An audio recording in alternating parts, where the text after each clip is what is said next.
আসসালামু আলাইকুম প্রিয় দর্শক, অন্য মঞ্চের আলাপচারিতায় আপনাদের সকলকে আমন্ত্রণ জানাচ্ছি। সকল দর্শক সহ যারা সংযুক্ত আছেন সবাইকে শুভেচ্ছা। সালাম আলাইকুম। আমি যে বিষয়টা নিয়ে আজকে কথা বলবো, মনে হলো বিষয়গুলো অনেক গুরুত্বপূর্ণ, খুবই গুরুত্বপূর্ণ বিষয়। আপনারা চাইলে বিষয়টা সবার মধ্যে শেয়ার করতে পারেন। বর্তমানে বাংলাদেশের যে একটি অবস্থা যাচ্ছে এবং সবার মধ্যে একটা থমথমে ভাব যে আজকে সেনাপ্রধান তিনি কি করেছেন, আজকে কোথায় মিটিং হয়েছেন, কি দরবার হয়েছেন, বা সেনাবাহিনীর মধ্যে কি হচ্ছে, সরকারের মধ্যে কি হচ্ছে, অনেকগুলো বিষয় নিয়ে মানুষের মনে অনেক ধরনের দ্বন্দ্ব সন্দেহ কাজ করছে। তা আমি যে বিষয়টি নিয়ে কথা বলবো আজকে তা হচ্ছে এক নম্বরে আপনার আমাদের সেনাবাহিনীর মধ্যে একটা বিশৃঙ্খলা লাগানোর জন্য কিছু গ্রুপ বা প্রতিষ্ঠান বা অনেকে কাজ করে যাচ্ছেন দেশে বিদেশে। দেখেন, এই মুহূর্তে খেয়াল করে দেখবেন যে একটা সময় বাংলাদেশের সব মানুষ সেনাবাহিনীর প্রশংসা করতে 5ই আগস্টের পরে। সেই বাংলাদেশে যে সেনাবাহিনীকে হিরো বানালো, সেই বাংলাদেশে দেখবেন এখন বিরাট একটা গ্রুপ সেনা প্রধান তথা সেনাবাহিনীর বিরুদ্ধে। এবং আমাদের রিটায়ার্ড কমিউনিটির মধ্যে একটা অনেকগুলো বিভাগ হয়ে গিয়েছে, বিভাজন। পাশাপাশি আমাদের সেনা সদস্যরাও কিছু ঘটনা প্রেস ক্লাবে ঘটিয়েছে। আপনি খেয়াল করে দেখেন, শেখ হাসিনার আমলেও এত বিভাজন হয়নি যে বিভাজনটা সেনাবাহিনীর মধ্যে আমরা 5ই আগস্টের পরে দেখতে পাচ্ছি। কেন? এটা কি শুধু আমাদের দেশের মানুষের কারণে? না, কারণ এখানে আমাদের দেশ বিদেশ, আমাদের প্রতিবেশী দেশ থেকে শুরু করে বিভিন্ন জায়গা আমাদের অনেকগুলো শত্রু আছে। আমরা এই জায়গাটা আইডেন্টিফাই করতে না পারার কারণে আমরা নিজেরা কামড়াকামড়ি করে, যে আমরা একসাথে যুদ্ধ করেছি, ফ্যাসিজমের বিরুদ্ধে আমরা সংগ্রাম করেছি, সেই আমরাই আজকে কামড়াকামড়ি করছি। আমাদের রিটায়ার্ড অফিসারদের মধ্যে কতিপয় বিভিন্ন মানুষ আছে যারা উস্কানি দিয়ে আমাদের মধ্যে বিভেদ তৈরি করে রেখেছে। আমাদের কিছু অফিসার একদিকে কাজ করছে, কিছু অফিসার অন্যদিকে কাজ করছে। আবার সেনাপ্রধানকে নিয়ে আলোচনা করছে, সেনাবাহিনীকে নিয়ে বলছে, আবার সার্ভিং অফিসারদের নিয়ে কথা বলছে। সার্ভিং অফিসাররা আবার আমাদের রিটায়ার্ড অফিসারদের কিছু গোপন বিষয় প্রকাশ করছে। এই যে বিপরীতমুখী, পরস্পরমুখী এই যে একটা কনফ্লিক্ট সিচুয়েশন, এর মাধ্যমে আমরা আমাদের দেশের সবচেয়ে বড় ক্ষতি করছি। কারণ সেনাবাহিনী হচ্ছে সার্বভৌমত্বের প্রতীক। সেই সেনাবাহিনী ক্ষতিগ্রস্ত হচ্ছে। আমি ব্যক্তি সেনাবাহিনী একজন কর্মকর্তা বা 1 জন 2 জন 5 জন 10 জন সেনা কর্মকর্তা শেষ হয়ে গেল, 57 জন কর্মকর্তা শেষ হয়ে যাওয়ার পরও সেনাবাহিনী কিন্তু বেঁচে আছে, তাই না? এখন চলছে, কিন্তু ভালো হোক আর মন্দ হোক, কিন্তু আমরা অফিসাররা না থাকলেও ইনস্টিটিউশন কিন্তু আমাদের চলতে হবে। কিন্তু সেই ইনস্টিটিউশনকে কিন্তু আমরা ধ্বংস করে দিচ্ছি। কেন? এই যে আমরা যে একজন আরেকজনের মধ্যে জ্ঞানজাম লাগিয়ে দিয়ে পরস্পরের গোপন কথাগুলো আমরা বের করে দিচ্ছি। আজকে কথা ধরেন, ব্রিগেডিয়ার হাসান নাসির তিনি কারোর বিরুদ্ধে অনেকগুলো কথা বললেন, তাকে আবার আরেক পক্ষ ওই সেনাপ্রধান বা আর্মিকে যে বলছে আপনাদের নামে তো হাসান নাসিরটা বলছে, তখন তার বিরুদ্ধে আবার কথা বের হয়ে যাচ্ছে।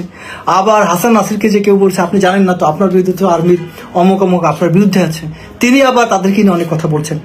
আলটিমেটলি আমরা মিউচুয়ালি ডিস্ট্রয় করছি পরস্পরকে। দয়া করে এই জায়গায় আমাদের থামা উচিত। এবং আপনার দেশবাসী দয়া করে উস্কানিটা আর দিয়েন না। কেন উস্কানি দেওয়া উচিত না সেই প্রসঙ্গে আমি আসছি। সেনাবাহিনী ধরেন আপনাদের এক্সপেক্টেড ফল তারা বা ভূমিকা পালন করছে না, সেক্ষেত্রে কি করণীয়? আমি নেক্সট বিষয়টা আসবো আপনার করিডোর নিয়ে। এই যে একজন সিকিউরিটি অ্যাডভাইজার, আপনারাই বলেন, সরি আমার তো ঠান্ডা লেগেছে। এই যে একজন security adviser mister Khalilur Rahman, তিনি বাংলাদেশের নাগরিকত্ব নাই, যে মানুষটার আমেরিকার একজন সিটিজেন, তিনি কি করে বাংলাদেশের একজন সিকিউরিটি অ্যাডভাইজার হন? সিকিউরিটি অ্যাডভাইজার হয়েছেন তাও মানলাম, ঠিক আছে। সে কি পারে একটা ন্যাশনাল সিকিউরিটি নিয়ে কাজ করতে, যে করিডোরের মতো একটা বিষয় নিয়ে তিনি সিদ্ধান্ত দেওয়ার পূর্বে রাজনীতিবিদদের সাথে কথা বলেন না বলেন, প্রতিরক্ষা বাহিনীর সাথে কথা বলা উচিত ছিল না? সেনাবাহিনী, নেভি, এয়ারফোর্সের সাথে কথা বলা উচিত ছিল না? তিনি কি করে তাদেরকে ইগনোর করতে পারলেন? আবার সেই সেনাবাহিনীকে আপনি বাংলাদেশের একটু সিভিল পাওয়ারে ন্যাশনাল ইন্টারেস্ট আপনি ডিপ্লয় করে রেখেছেন।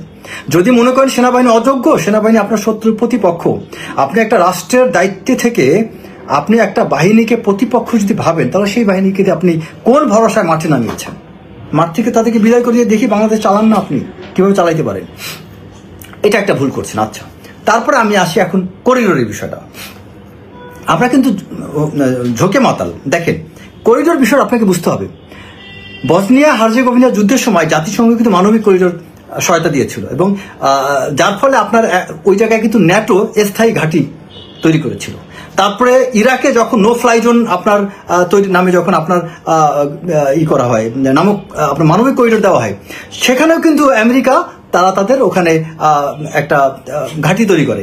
তারপর 2011 সালে যখন আপনার ন্যাটো এবং জাতিসংঘ লিবিয়ার বেনগাজিতে মানবিক করিডোর দেয়, তখনও কিন্তু এটাও কিন্তু আপনার ওই লিবিয়ার মুয়াম্মার গাদ্দাফির পতনের পথ তৈরি করে দেয়। আবার একই সাথে আপনার যখন সিরিয়ার আলেপ্পোতে আপনার রাকা অঞ্চলে যখন মানবিক করিডোর প্রতিষ্ঠান নামে পশ্চিমাদের আপনার অন্তরীণ করিডোর তৈরি করা হয়েছিল, তখনও কিন্তু সিরিয়ায় এক যুগের বেশি সময় যুদ্ধ তৈরি হয়। তো এক কথা হচ্ছে, যত মানবিক করিডোর দেওয়া হয়েছে এগুলো বিশ্লেষণ করলে আপনারা দেখতে পাবেন যে প্রতিটা জায়গায় কিন্তু ভবিষ্যৎটা কিন্তু উল্টা দিকে চলে গিয়েছে। সো দেশের যে সার্বভৌমত্ব বা আমাদের যে সীমান্ত আছে সেটাকে আমরা স্বীকার করি। এখন এই সীমান্ত পার হয়ে তাতে আমাদের দেশে বা অন্য দেশে আমি যখন কিছু পাঠাবো, এই জায়গায় তো আপনার প্রতিরক্ষা বাহিনীর সাথে আলোচনা করতে হবে, তাই না? আপনি সীমান্ত রক্ষা বাহিনীর সাথেও আপনার আলোচনা করতে হবে। তো আপনি এক দেশ থেকে আরেক দেশে কিছু আনা নেওয়া করবেন, সেখানে প্রতিরক্ষা বাহিনী বা প্যারামিলিটারি ফোর্স কারোর সাথে আলোচনার প্রয়োজন ছিল না। এই যে করিডোর নামক যে সিদ্ধান্ত নেওয়া হলো, আমি ভুলে যান এটার ভালো মন্দ, এটার পজিটিভ ইম্প্যাক্ট, হ্যাঁ অনেক বড় কিছু উদ্ধার হতে পারে, বাট এটা রাইট ওয়েতে কেন করা হলো না? এই যে কিছু কিছু কাজগুলো বর্তমান সরকার করছে, এটা একতরফা। এবং আমি বলবো ডক্টর মোহাম্মদ ইউনূস এক ধরনের নেপোটিজম করছেন। আমি সত্যি ডক্টর মোহাম্মদ ইউনূস এত শ্রদ্ধাভাজন একজন ব্যক্তি, যার প্রতি আমাদের এক্সপেকটেশন আকাশচুম্বী ছিল। যিনি হবেন এমন একটা দৃষ্টান্ত, যিনি বাংলাদেশকে দেখে দিবেন যে নেপোটিজম বলে বা এই যে আত্মীয়করণ বা আপনজনদেরকে, নিজের চেনা জানা লোকজনদেরকে বিভিন্ন পদ পজিশন দেওয়া, এই স্বভাব বা এই ইল প্র্যাকটিস এটা চিরতরে দূর করতে হবে। সেটা না করে তিনি কিন্তু উল্টাটা করেছেন। যত উপদেষ্টা, বিশেষ সহকারী যাদেরকে বিভিন্ন জায়গায় বসিয়েছেন, প্রতিটা জায়গায় ডক্টর মোহাম্মদ ইউনূস নেপোটিজম করেছেন, তার নিজস্ব চেনা জানা ব্যক্তিকে করেছেন। আপনি বলেন এই যে বিনিয়োগের বোর্ডের দায়িত্ব দেওয়া হচ্ছে আশিক, তার থেকে যোগ্য কেউ ছিল না?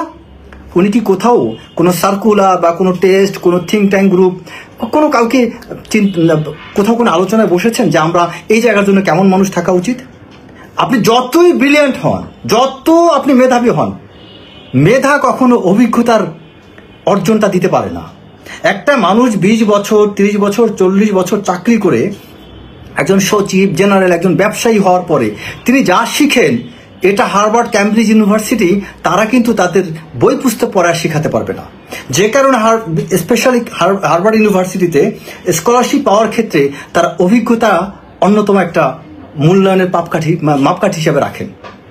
কিন্তু আমাদের দেশে দুঃখের বিষয়, হুট করেই কিছু ব্যক্তিকে নিয়ে আসলো, চেক করে দেখলো না যে কোন পজিশনে আসলে কেমন মানুষ দরকার। একটা কাজ পারবেন, হ্যাঁ বিভিন্ন জায়গায় কমিউনিকেশন কানেকশন করবেন, কিন্তু একটা অ্যাসেসমেন্ট, ইম্প্যাক্ট অ্যানালাইসিস, যে আমি এই সিদ্ধান্তটা নিলে এটার পাল্টা কি ঘটনা ঘটতে পারে, রিয়াকশন কি হতে পারে, এই যে রিয়াকশন কি হতে পারে, এই সেন্সটা কাজ করবে তখনই যখন আপনার অভিজ্ঞতা থাকবে। আপনার ফলো আপটা কি হবে, দেখবেন সবচেয়ে বেশি কোন ডাক্তাররা বুঝে এই ওষুধের রিয়াকশনটা কি হবে, যারা বেশি অভিজ্ঞ।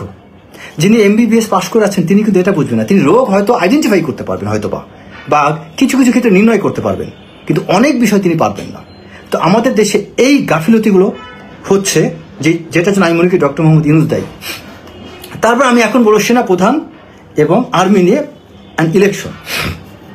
আপনারা বলেন এই মুহূর্তে অন্তর্বর্তীকালীন সরকার, আপনি যদি মনে করে থাকে যে নির্বাচনের মাধ্যমে আপনার বিএনপি বা যে কোনো দল ক্ষমতায় আসলো, তারা তো একই আওয়ামী লীগ করবে, ফ্যাসিজম করবে, মানলাম আপনাদের কথা, ঠিক আছে, বিএনপি ক্ষমতায় এসে আওয়ামী লীগের মতো কাজ করবে, আমি মেনে নিলাম।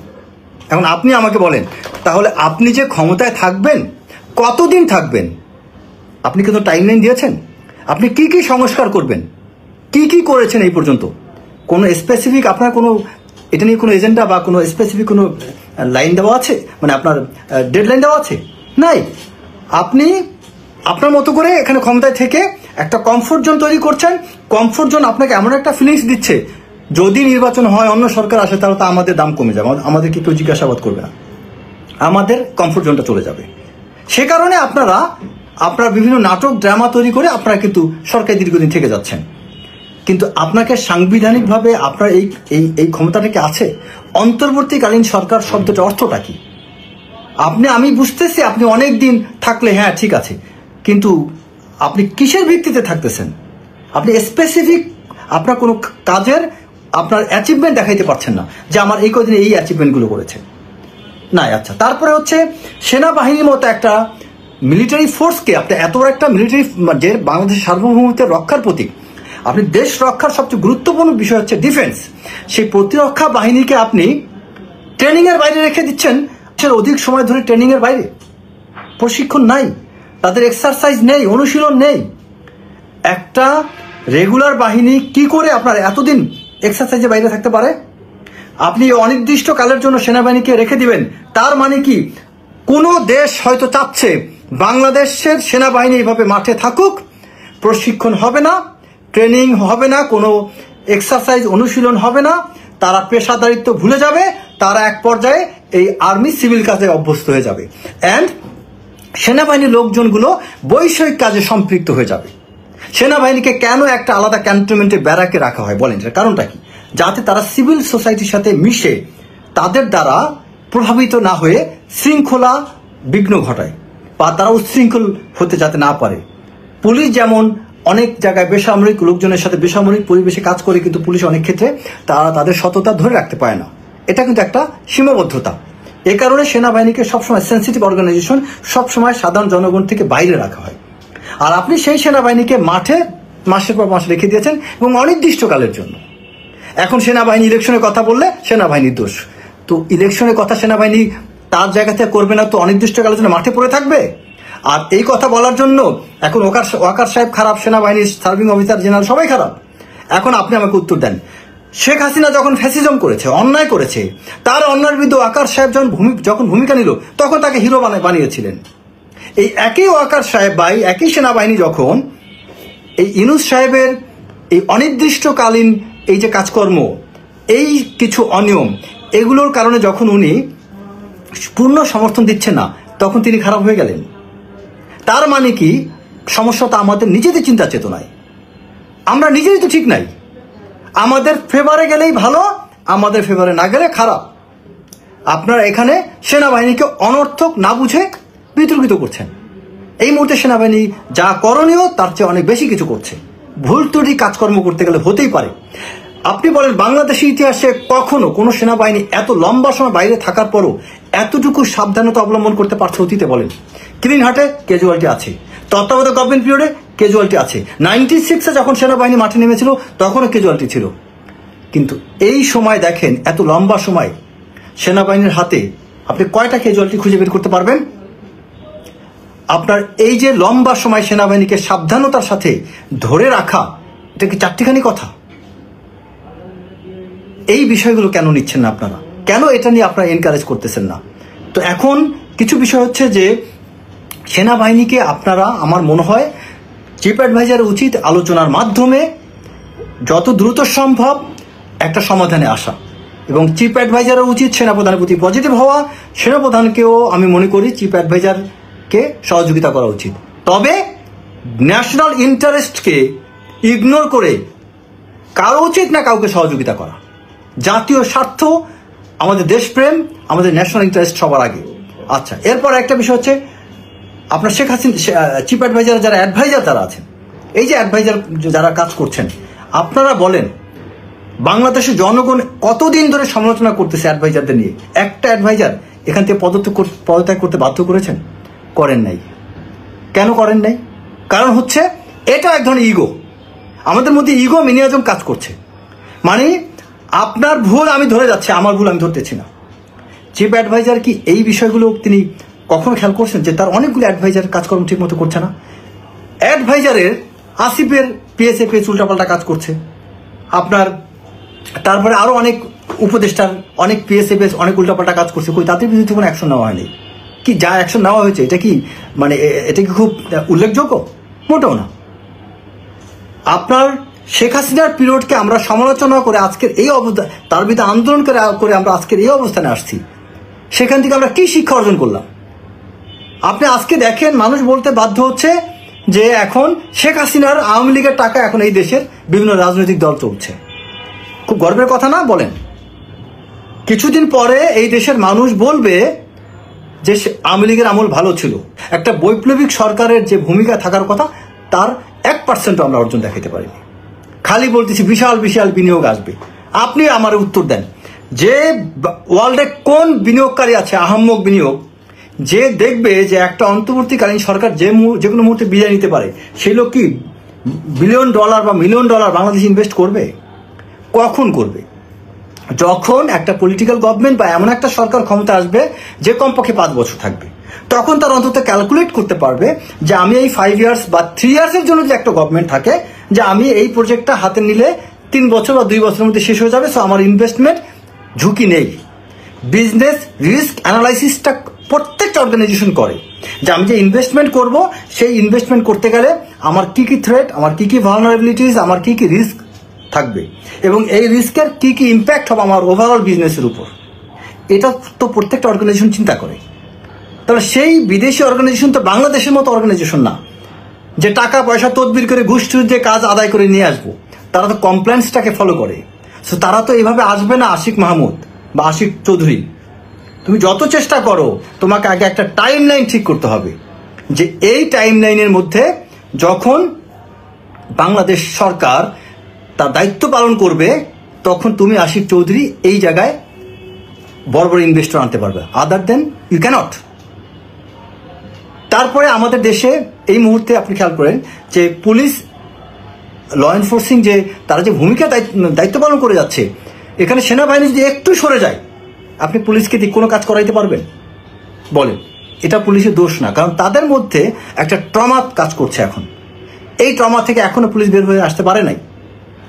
গতকাল বাংলাদেশ সময়ের রাত 1টার একটু পরে বিএনপির চেয়ারপারসন বেগম খালেদা জিয়াকে ভেন্টিলেটর অর্থাৎ লাইফ সাপোর্টে নেওয়া হয়েছে। আপনারা জানেন যে তিনি বেশ কয়েকদিন ধরে অসুস্থ এবং এভার কেয়ার হাসপাতালে ভর্তি ছিলেন, এবং ডাক্তারদের মধ্যে একটি আপ্রাণ চেষ্টা ছিল যেন তাকে ভেন্টিলেটর সাপোর্টে না নেওয়া হয়। এই কারণে হার্টের জন্য চিকিৎসা, ফুসফুসের জন্য উচ্চ প্রবাহের অক্সিজেন এবং কিডনির ফাংশনের জন্য প্রতিদিন ডায়ালিসিস করা, এসবের মধ্যে দিয়ে চেষ্টা করা হচ্ছিল। কারণ 80 বছরের একজন মানুষ এবং তার যদি শরীরে আরো বেশ কিছু অসুখ থাকে, যেমন বেগম খালেদা জিয়ার লিভারের সমস্যা ছিল, কিডনির সমস্যা ছিল, ফুসফুস এবং হৃৎপিণ্ডের সংক্রমণ নিয়ে হাসপাতালে ভর্তি হয়েছেন।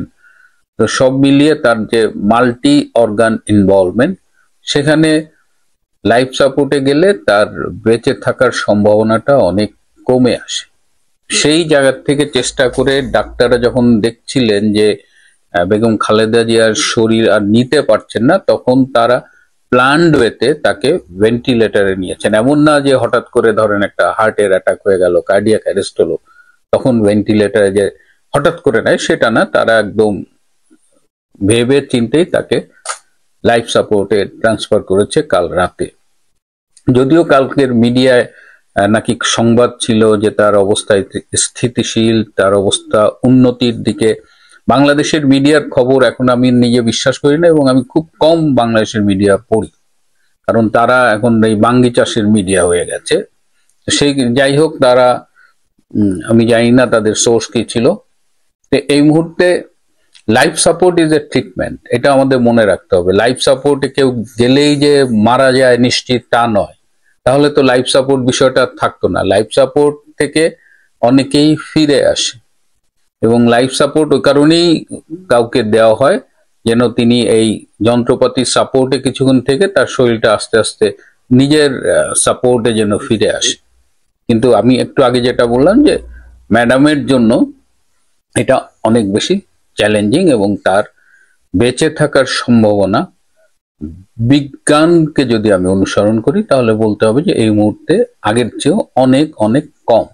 কিন্তু আমরা যেহেতু বিশ্বাস করি যে জন্ম মৃত্যু এগুলো আমাদের সৃষ্টিকর্তার হাতে, আল্লাহর হাতে, সুতরাং সেদিক দিয়ে তো। আর তাছাড়াও আমি বললাম যে লাইফ সাপোর্ট মানেই হলো যে রুগীকে আবার সুস্থভাবে যতটুকু সম্ভব ফিরিয়ে আনা। তো এই অবস্থায় এখন এটা নিয়ে অনেক আলোচনা চলছে। এটার সাথে সবচেয়ে বেশি যে আলোচনাটা, যে তারেক রহমান কেমন ছেলে যে তিনি তার মা অসুস্থ অথচ তিনি তাকে দেখতে এলেন না। এবং এই এই যে এই কথাটা যখন অনেকেই বলা বলি করছেন, তখন তারেক রহমান ফেসবুকে একটা স্ট্যাটাস দিয়ে তিনি তার অবস্থান ব্যাখ্যা করার চেষ্টা করেছেন, যেটা আমি আমার এই শোতে আগেই বলেছি। এবং তিনি যেটা বলেছেন যে তার প্রত্যাবর্তন তার এককভাবে তার উপরে নির্ভরশীল না। তার মানে তিনি বুঝিয়েছেন যে অনেকগুলো ফ্যাক্টর ইনভলভ। সেই ফ্যাক্টর গুলো কি, কারা তারেক রহমানের ফেরার পথে বাধা, এটা নিয়ে আমি অলরেডি কথা বলেছি। কিন্তু আজকে যে অবস্থানটা তৈরি হয়েছে এই ম্যাডামের এই লাইফ সাপোর্টে যাওয়া নিয়ে, এর ফলে এইটার পলিটিক্যাল ইম্প্যাক্ট কি, এটা নিয়ে এখন অনেকেই আলাপ করছেন। কারণ ম্যাডামের অবস্থা আসলেই আশঙ্কাজনক।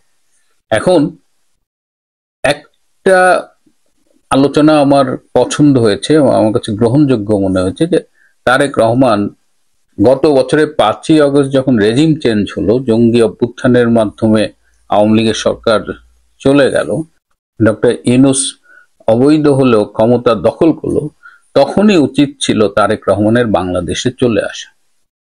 The first thing he missed, যে তিনি গত বছরের আগস্ট মাসে বাংলাদেশে আসেন। এখন আপনি বলবেন যে তার লাইফের প্রতি ঝুঁকি আছে, তার ফেরাটা অনেক কিছুর উপরে নির্ভরশীল, এই পার্টি ওই পার্টি সেই পার্টি, মানে A B C D E অনেকগুলো ফ্যাক্টর জড়িত। এটা কোনো গ্রহণযোগ্য ব্যাখ্যা, মানে বিএনপির মতো একটা দলের যিনি প্রধান এবং যিনি খালেদা জিয়া না থাকলে অবশ্যই চেয়ারপারসন হবে বলেই আমরা ধারণা করি, তিনি বাংলাদেশে আসবে, তার নিজের শর্তে আসবে এবং তিনি অন্যদের কন্ডিশন ডিটেক্ট করবেন। একবার ভেবে দেখুন তো, গত বছরের আগস্টে যদি তারেক রহমান আসতেন, এবং বাংলাদেশে তখন আওয়ামী লীগ খুবই নাজুক অবস্থায় ছিল, আমরা স্বীকার করি আর না করি, অত্যন্ত সফল ষড়যন্ত্রের মাধ্যমে যারা আওয়ামী লীগকে একদম ব্যাকসিটে নিয়ে গিয়েছিল। কিন্তু Tarek Rahman miss the train, first train. এবং এটা নিয়ে তার মানে একটা, আমি তো বলবো যে তিনি রাজনীতিতে প্রথম চালটা ভুল করেছেন। তারেক রহমান এসে তাদের একটা প্রেশার করা উচিত ছিল গভর্নমেন্টের উপরে, যে গত বছর ডিসেম্বরের মধ্যে নির্বাচন, এবং গত বছর ডিসেম্বরের মধ্যে নির্বাচন হলে কিন্তু বিএনপির ক্ষমতায় যাওয়ার সম্ভাবনা অনেক হাই ছিল। তো বিএনপি ক্ষমতায় গেলে আজকে কি হইতো? আজকের বাস্তবতা, আজকে আওয়ামী লীগের অবস্থান কোথায়? আজকেই কথা হচ্ছিল, একজন সম্প্রতি বাংলাদেশ থেকে ফিরেছে, বিএনপির একদম ডাই হার্ট সাপোর্টার, তার বয়স অ্যারাউন্ড 65, এই মির্জা আব্বাস বা ওই লেভেলের বিএনপি নেতাদের সাথে ভীষণ ভালো সম্পর্ক। তো গত বছর তিনি এরকম সময় দেশে গিয়েছিলেন, ফিরে এসে খুব উৎফুল্ল ছিল। কিন্তু আজকে যখন আমি কথা বলছিলাম, তিনি খুবই হতাশ, তিনি বিএনপির রাজনৈতিক ভবিষ্যৎকে একেবারে অন্ধকারাচ্ছন্ন বললেন, এবং তিনি নিজের হতাশা ব্যক্ত করতে গিয়ে যে 2-3টে ঘটনার কথা বললেন, আমি খুবই অবাক হলাম। বিএনপি চাঁদাবাজিতে নতুন মাত্রা যোগ করেছে, মানে নতুন একটা শিল্পের পর্যায়ে নিয়ে গেছে। যেমন ধরেন একজন বাড়িওয়ালা, তার হয়তো 6টা ফ্ল্যাট আছে, সে 6টা ফ্ল্যাটে হয়তো 10,000 করে ভাড়া পায়, 60,000 টাকা। এখন বিএনপির স্থানীয় নেতা ওই ফ্ল্যাট প্রতি একটা চাঁদা ধরে দিয়েছে, যে প্রতি ফ্ল্যাটে প্রতি মাসে তুমি আমাকে 200, 300, 400 টাকা দিবা। মানে আপনি বাড়ি ভাড়া দিবেন, প্রত্যেক ফ্ল্যাটের থেকে এখন চাঁদা নিচ্ছে। পাড়ার মধ্য দিয়ে হয়তো বালুর ট্রাক আসছে, কেউ একটা বাড়ি বানাচ্ছে, ওই ট্রাক প্রতি চাঁদা ধরে দিচ্ছে। তো এইসব দেখে এই বিএনপির ডাইহার্ট সাপোর্টার ভীষণ আপসেট। এর মধ্যে তারেক রহমান নাই। তারেক রহমান এই অনলাইনে দূর থেকে পার্টি চালাচ্ছে, পার্টি চলছে না, পার্টি ভালো চলেনি। এবং গত বছরের আগস্টে তারেক রহমান আসলে পুরো বাংলাদেশের রাজনৈতিক সমীকরণটা বদলে যেত, এবং তখন তারা নির্বাচন চাইলে ইউনূস সরকার নির্বাচন দিতে বাধ্য হতেন। কিন্তু একজন জননেতা, তিনি অন্যের টার্মস দ্বারা ডিক্টেটেড হচ্ছেন, তিনি নিজে টার্মস অফ রেফারেন্স জেনারেট করতে পারছেন না, যেটা শেখ হাসিনা করতেন। শেখ হাসিনা কিন্তু এইসব ঝুঁকি টুকি এগুলোর তোয়াক্কা করেনি, এবং 2007 সালে তিনি ফিরে আসছেন। 1981 সালে মে মাসে যখন আসছেন, তখন অনেকেই তাকে মানা করছিল যে your life will be at risk, and she took the risk. এবং আজকে ইতিহাস তাকে একদিন অন্যরকম ভাবে মূল্যায়ন করবে। এবার তারেক রহমান, আমি আগেও বলেছি যে ভীরু কাপুরুষের উপমা হবে, and he has done that. এবং আজকে তারেক রহমান নিজের রাজনীতিতে একটা সুইসাইডাল ডিসিশন নিয়েছেন। ইভেন এখনো যদি তিনি আসতেন তাহলে দেশের মানুষের তার প্রতি একটা সিম্পাথি ডেভেলপ করতো, প্লাস বিএনপির তো একটা রাজনৈতিক অবস্থান আছে। আরো ব্লান্ডার করছে গত জুন মাসের 13 তারিখে এই ডক্টর ইউনূসের সাথে লন্ডনে মিটিং করে। তারেক রহমানকে কি মূলা দিচ্ছে আমি জানি না, ট্রেসি অ্যান্ড জ্যাকবসন আর ইউনূস মিলে তাহলে এমন মূলা তার সামনে ধরছে ক্ষমতার যে এখন ইজ লস্ট। যদি খালেদা জিয়া না থাকে, যদি তার কিছু হয়ে যায়, তারেক রহমানের লিডারশিপ বিএনপির কাছে, বিএনপির ভেতরে চ্যালেঞ্জড হবে। এই মির্জা ফখরুল ইসলাম, এই মির্জা আব্বাস, এরা কিন্তু খুব গোড়েল প্লেয়ার। আওয়ামী লীগের সাথে এরা, বিএনপির অনেক নেতাই আওয়ামী লীগের সরকারের পেরোলে ছিল, এটা আমরা বলি না, এটা রাজনীতির গোপন বিষয়। এই অবস্থায় বিএনপির পলিটিক্স হুমকির মুখে পড়বে, চ্যালেঞ্জের মুখে পড়বে, তারেক রহমানের লিডারশিপ চ্যালেঞ্জের মুখে পড়বে, এবং সেক্ষেত্রে বিএনপির ইন্টারনাল কনফ্লিক্ট অনেক বেড়ে যাবে।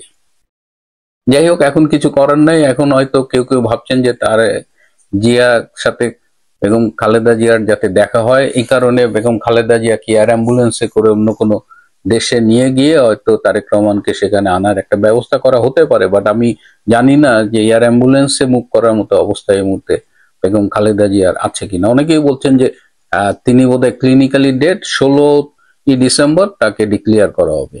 এই ইনফরমেশনটা মানে at least she is not clinically dead. আমি আপনাদের এনশিওর করছি যে উনি এখনো জীবিত আছেন। মেডিকেলের ভাষায় শি ইজ স্টিল অ্যালাইভ।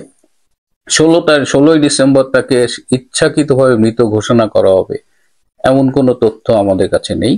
16ই ডিসেম্বর মারা যেতে পারেন, মানুষ ওই দিন যে মরে না তা তো না, কিন্তু এখন পর্যন্ত এরকম কোনো প্ল্যান নেই। বাট বিএনপির হোল পলিটিক্সটাকে তারেক রহমান ঝুঁকির মধ্যে ফেলে দিয়েছে এবং নিজের রাজনীতিটা এক ধরনের আত্মঘাতী অবস্থানে তিনি চলে গিয়েছেন। গণরিয়া পরিষদ একটা রাজনৈতিক দল, তেলস্র একটা পাখি। গণরিয়া পরিষদের রাশেদ খান, আবার খান। তো গণরিয়া পরিষদের নেতা রাশেদ খান একটা নেতা, তেলাসর পাখি। আর গণরিয়া পরিষদ একটা দল, আর ওই যাত্রা পার্টিরও একটা পার্টি, যাত্রা দল একটা দল। যাই হোক, মূল কথায় আসি।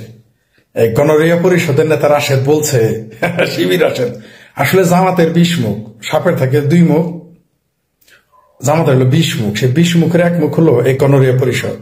সেটিরই আবার নেতা, সারা দেশে 500 লোক খুঁজে পাওয়া যাবে না। সেই নেতা রাশেদ বলছে যে শেখ হাসিনার জন্য কথা বলার জন্য নাকি হারিকেন দিয়ে লোক খুঁজে পাওয়া যায় না। মানে এই রাশেদেরা জানে না যে ওদের এই সমস্ত কথা শুনে বাংলাদেশের পুরান ঢাকা আছে না, ঢাকা রাজধানীর মধ্যে আবার পুরান ঢাকার ঘোড়ায়ও হাসে। শেখ হাসিনার জন্য কথা বলার জন্য নাকি হারিকেন দিয়ে লোক খুঁজে পাওয়া যায় না। মানে এইরকম নির্বোধ, এইরকম বেকুব, মানে এরকম কথা বলার লোক কেবল পাবেন আপনি জামাতের মধ্যে। মানে কনফিডেন্টলি তারা মিথ্যা কথা বলে, এত সুন্দর করে মিথ্যা কথা আপনি বলতে পারবেন না সাহসের সাথে। তো রাশেদের তাই, এই রাশেদ, এই কেসকি বান্দির ফোলা গণরিয়া পরিষদের নেতা নাকি স্যার, এই সুধীর ভাই, এই সারা দেশে ওয়ার্ডের কথা বাদ, একটা গলিতে আওয়ামী লীগের যত লোক আছে তো সব দলে সারা দেশে আছে শালা বোকা সোদা। শেখ হাসিনার জন্য কথা বলার জন্য লোক আছে কি নাই কয়দিন পরে না বুঝবি।